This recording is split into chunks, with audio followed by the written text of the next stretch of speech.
मेरा नाम ब्रह्मपाल नागर, गांव कमरावली से हूँ जी मैं। और हमारी मेन मकसद क्या है जी, हमारा जो एक पंचायती ज़मीन है जी, जिस 1580 वर्ग मीटर है जी, जिस पे गांव के लोगों ने अवैध कब्जा कर रखा है।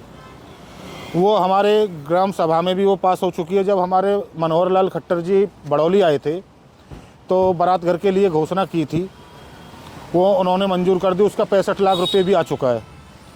तो लोकसभा के इलेक्शन के टाइम में जब आचार संहिता लग रही थी तो उन लोगों ने जिन्होंने कब्जा कर रखा हो उसमें मतलब पक्के मकान बना दिए छोटे छोटे, और उनके खिलाफ फिर केस भी FIR हो गई थी।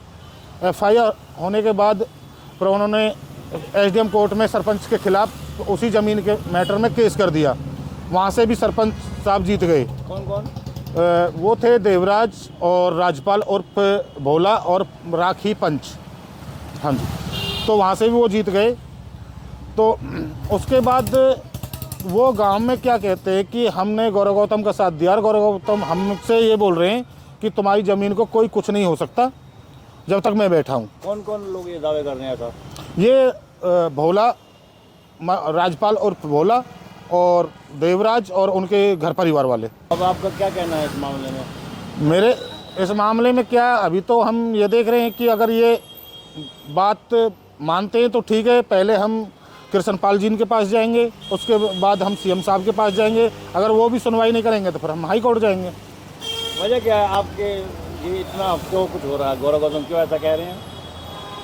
अब गौरव गौतम जी क्यों कह रहे हैं इसका तो मुझे नहीं, क्योंकि वो उन्होंने खुल के, गौरव गौतम जी के साथ थे, खुल के तो हम भी थे, पर उन्होंने सिर्फ प्रोग्राम कर दिया था उसका, सिर्फ इसीलिए उनका साथ दे रहे हैं।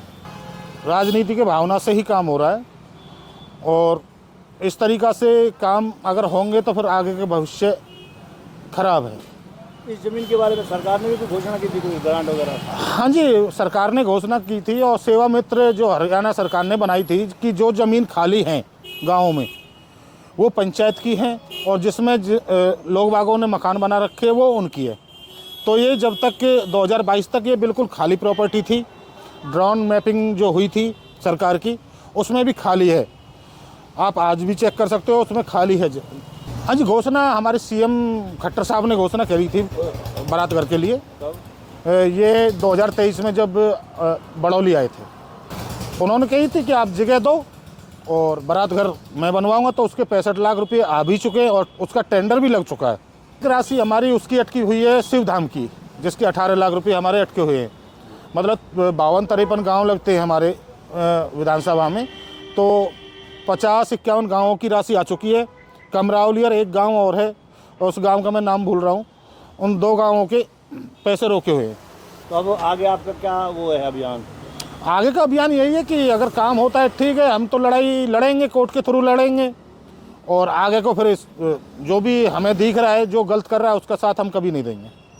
मेरा नाम मनोज है। सरपंच साहब, आपके गांव की एक शिकायत आई है, ब्रह्मपाल नागर ने शिकायत की है, गौरव गौतम के ऊपर आरोप लगाए, क्या मामला है ये? देखो जी, मेरे गांव, मैं सरपंच प्रतिनिधि हूं गांव कमरावली से, मेरी मिसेज सरपंच है, और मेरे को, मैंने आपके उस पर ही पढ़ा था, ब्रह्मपाल नागर जी ने, हमारे गांव के जो ब्रह्मपाल नागर जी हैं, हमारे पंच हैं वो, वार्ड नंबर 7 के, तो उन्होंने डाला है कि भाई ऐसे ऐसे बात है कि गांव में कुछ लोग हैं जिन्होंने एक हमारी प्रॉपर्टी नंबर 34 है, स्वामित्व के तहत जो प्रॉपर्टी कार्ड बैठे थे गाँव में, तो पंचायत की ज़मीन है वो, तो उस पर कुछ लोगों ने, दबंग लोगों ने अवैध कब्जा कर लिया था आचार संहिता में, लोकसभा की में। तो मैंने उनके खिलाफ BDO साहब से कंप्लेंट की, तो BDO साहब ने उनके खिलाफ FIR दर्ज करा दी थी। FIR दर्ज होने के बाद में उन लोगों ने अपने कंस्ट्रक्शन रोक दिया। उसके बाद फिर ये क्या नाम है, हरियाणा विधानसभा की आचार संहिता लग गई, उसमें उन्होंने फिर बाउंड्री करनी शुरू कर दी। उसकी दोबारा FIR दर्ज कराई BDO साहब ने, उन लोगों के खिलाफ मुकदमा दर्ज हुआ, FIR दर्ज हो गई। उन लोगों ने पंचायत के खिलाफ कोर्ट में, सिविल कोर्ट में केस कर दिया। सिविल कोर्ट में केस करने के बाद में वो वहाँ से खारिज हो गया, वो हार गए उसको, केस को। पंचायत ने, जब हमारे ऊपर आरोप आते तो हमने भी पंचायत को SDM ऑफिस में केस डाल दिया। SDM साहब के वहाँ से राखी पंच, देवराज और भोला, राजपाल, वो तीनों वहाँ से वो कर दिए बेदखल होने के बाद में उनके पास नोटिस गया। चौकीदार जो नोटिस लेके जाता है, तो चौकीदार के नोटिस नहीं लिए उन लोगों ने। BDO साहब के ऑफिस से नोटिस आई, BDO साहब के ऑफिस से नोटिस नहीं लिए उन्होंने। तो अब वो लोग गाँव में ढिंडोरा पीट रहे हैं कि भाई देखो, मेरे से तो गौरव गौतम जी ने नहीं कहा कि भाई तुम काम मत कर, पर वो लोग ढूंढरा पूछ रहे हैं कि गौरव गौतम ने कह दिया हमसे तुम्हारी ज़मीन है, कोई नहीं तोड़ेगा, चैलेंज है, हाथ शर्त लगा लो, वो लगा लो। मैंने कोई बात नहीं भाई, नहीं टूटेंगे तो हम जाएंगे। अब मैं गौरव गौतम जी से पर्सनली तो मैं कभी मिला नहीं हूँ, जब कभी मिलूंगा तो बात भी करूँगा कि जी आपने शायद ऐसा कराया, मेरे जो सुनने में आया है। और ब्रह्मपाल नागर जी उनके वहाँ भी गए थे, बट उनसे मुलाकात नहीं हो पाई ब्रह्मपाल नागर जी की। ब्रह्मपाल नागर जी बहुत मतलब गांव की जो वो है उसमें बहुत ज़्यादा एक्टिव है, गांव के भले के उसमें। और बारात घर जो पंचायत बना रही है, सीएम साहब ने अनाउंसमेंट है, 65 लाख रुपए आए पड़े हैं, सीएम खट्टर साहब करके गए थे।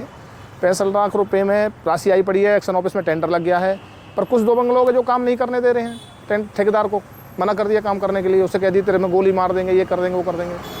और सरकार की देखो, सरकार की पहले है कि भाई पंचायतों में विकास हो, कार्य अच्छे हों, बारात घर बने। पर अगर नेता ऐसी सोच रखते हैं कि भाई गाँव में विकास ना हो तो भाई ठीक है, ना कराएं, उस राशि को वापस करा दें, जो नेता अगर ऐसी सोच रखते हैं तो। हालांकि मेरे से कभी उन्होंने नहीं बोला कि तू काम मत कर, ये मत कर। 2-3 समस्या गांव की हैं। मेरे गांव एक कमरावली ऐसा गांव है जिसमें ज़मीन है पर शमशान घाट नहीं है, एक भी शमशान घाट नहीं है। मेरे गांव में 2 मौतें हुई हैं, वो बिल्कुल चौड़े में, बारिश में लोगों ने पल्लड़ तान के आग लगाई है। सरकार की मानसिकता ठीक नहीं थी इस बारे में। कई बार इसकी वो सीएम के साहब के पास भी कंप्लेंट की है, पहले दीपक मंगला जी थे उनसे भी बोली है, बट वो पैसा ही सैंक्शन होकर नहीं आया।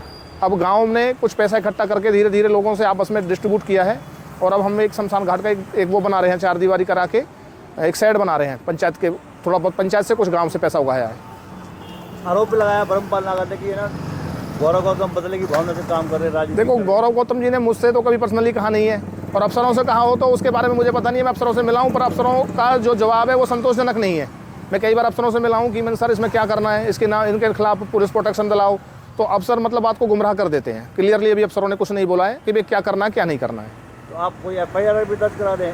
FIR दर्ज हो गई है उनके खिलाफ, FIR दर्ज हो चुकी है। FIR उसके बाद उन्होंने जमानत करा ली है, और वो लोग दबंगाई से उसमें अपना मतलब रहने का आवास बना रहे हैं।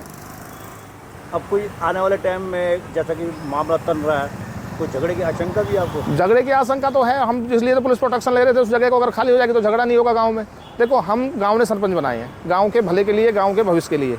हम गांव में काम कराना चाहते हैं और ज़्यादा से ज़्यादा काम कराना चाहते हैं। हमारी सोच ये है कि गांव में ज़्यादा से ज़्यादा काम हो और गांव विकसित हो, बस। हम झगड़ा नहीं चाहते, हम प्यार चाहते हैं गाँव में, कि प्यार, शांति, अमन रहे।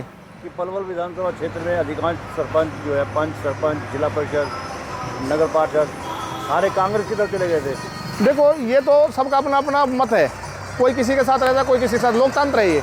अगर सारे लोग एक जगह रहेंगे तो फिर चुनाव ही नहीं होंगे। ये तो सब लोगों की अपनी अपनी वो है। अगर सारे लोग एक साथ रहते तो गौरव गौतम जी इतने वोटों से जीतते नहीं। ये तो जनता जनार्दन है, क्या कर दे पता नहीं। तो आप लोगों को भी अंदेशा था कि सरकार कांग्रेस? देखो, हमको क्या, पूरे हरियाणा के सरपंच कांग्रेस के साथ थे, सबको अंदेशा ये था कि सरकार कांग्रेस की आ रही है। फिर ये ऐसा हुआ कैसे? अब ये तो जनता है, अब हमारे हाथ में सारी वोट थोड़ी ना है गाँव की। ये तो जनता है, क्या पीछे से क्या कर दे जनता। अब आगे क्या कर रहे हैं आप लोग? अब मैं यही है कि प्लान बन रहा है। डीसी साहब से मिले हैं 1-2 बार, डीसी साहब ने अभी संतोषजनक कोई जवाब नहीं दिया है। डीसी साहब अगर संतोषजनक जवाब नहीं देते हैं तो फिर आगे कोई ना कोई और प्रणाली, सीएम साहब से मिलेंगे, कृष्णपाल केंद्रीय राज्य मंत्री जी से मिलेंगे, और हुआ तो अमित शाह जी और मोदी जी से भी इस बारे में जरूर मिलेंगे, क्योंकि मोदी जी चाहते हैं कि गाँव में विकास हो ज़्यादा से ज़्यादा।